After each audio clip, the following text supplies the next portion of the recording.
Aproveitar esta oportunidade para homenagear alguns atletas que conseguiram resultados de destaque nos campeonatos nacionais nesta época desportiva. Ora, no escalão de iniciados femininos em tumbling individual, com um excelente e honroso terceiro lugar individual, chamamos a atleta Maria Correia.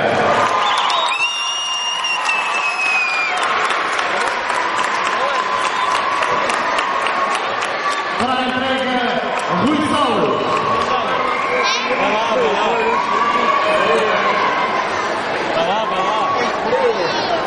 Uma grande salva de palmas então para Maria Correia. Gostaríamos também de chamar a atleta de tumbling, Sofia Afonso.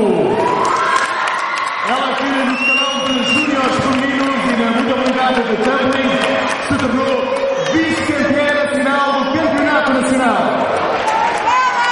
Palmas então para Sofia Afonso. Entregou o prémio o Sr. José Clementes. Ainda na modalidade de tumbling, mas no escalão de júniores masculino, chamamos o atleta João Amoedo, que se tornou vice-campeão nacional do tumbling durante esta temporada. Para a entrega, o Sr. José Clementes.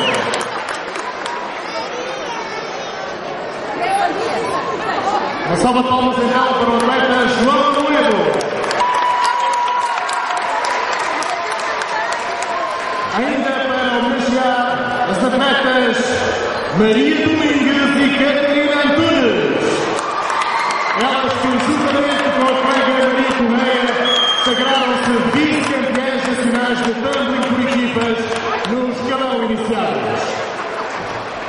Para a entrega, Rui Saulo destes prémios.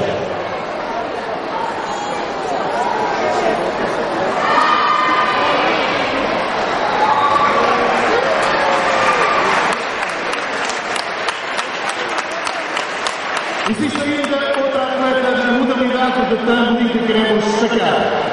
No escalão de 11 a 12 anos, conseguiu garantir o apuramento para o Campeonato do Mundo por Idades, que se vai realizar em Birmingham, no Reino Unido, no próximo mês de novembro. Chamamos a atleta Rita Cunha, com um forte aplauso! Para a entrega, José Condensa.